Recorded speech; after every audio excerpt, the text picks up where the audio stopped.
Everyone welcome to my channel. तो अभी अब हम मिलते हैं हमारी नेक्स्ट डिजीज में। तो नेक्स्ट डिजीज हमारी है एडनोइड्स। तो ये जो डिजीज है इसमें एडनोइड्स, सबसे पहले हम जान लें कि एडनोइड्स क्या होते हैं। तो एडनोइड्स जो है एक टाइप के टिश्यूज होते हैं, हमारे स्मॉल टिश्यूज।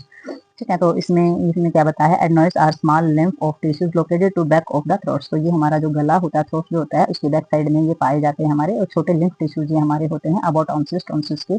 अब वो ये हमारे मिलते हैं, और immunity system is help fight infection and protect the body of the phagocytes. तो इनका काम क्या होता है, ये इनका काम होता है हमारा, ये हमारे इम्यूनिटी सिस्टम का पार्ट होते हैं, और ये हमारी मदद करते हैं इन्फेक्शन से लड़ने के लिए, और बॉडी में जो फेगोसाइटिस जो हमारे होते हैं उनसे प्रोटेक्ट करते हैं हमारी बॉडी को।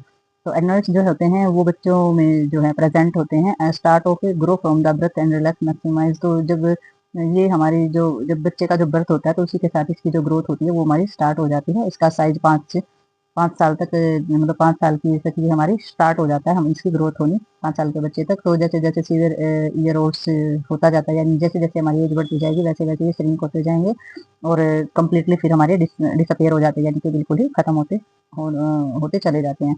If they the infected the फेगोसाइटिस से आर एलर्जन कोज ऑफ एडनोइड्स। तो कुछ हमारी जो इन्फेक्शन होते हैं, फेगोसाइटिस होते हैं, एलर्जी के जो कारण होते हैं, संक्रमित रोगाणु या इससे चीजें होती है, वो हमारा कारण बनती है एडनोइड्स का, यानी कि जो हमारे एडनोइड्स होते हैं उनके अंदर सूजन लाने का।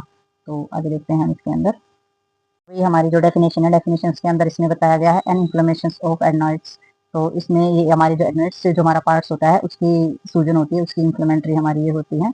और इसमें लिम्फेटिक टिश्यूज के पास जो हमारा सेंटर वाला भाग होता है, यानी कि ना जो फेरेंक्स का जो पीछे वाला जो वाल होती है उसका जो बीच वाला भाग होता है, वहाँ के पास जो लिम्फेटिक टिश्यूज होते हैं वहाँ पर ये हमारी रहती है। तो इसमें देख सकते हैं हमारा इन्फ्लेमेशन ऑफ द एडनोइड्स। तो ये हमारा जो सर्कल लगा हुआ है ये हमारे क्या है, एडनोइड्स है।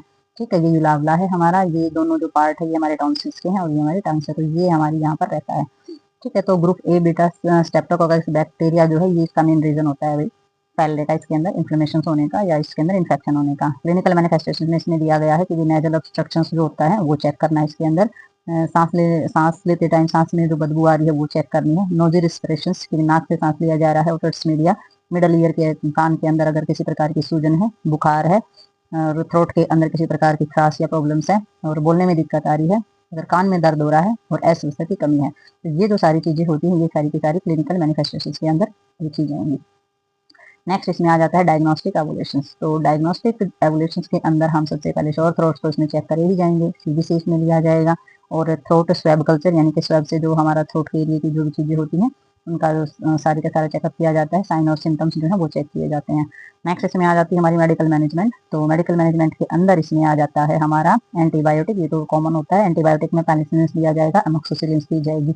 एंटीपायरेटिक यानी कि बुखार को कम करने के लिए जो हमारी होती है पैरासीटामोल।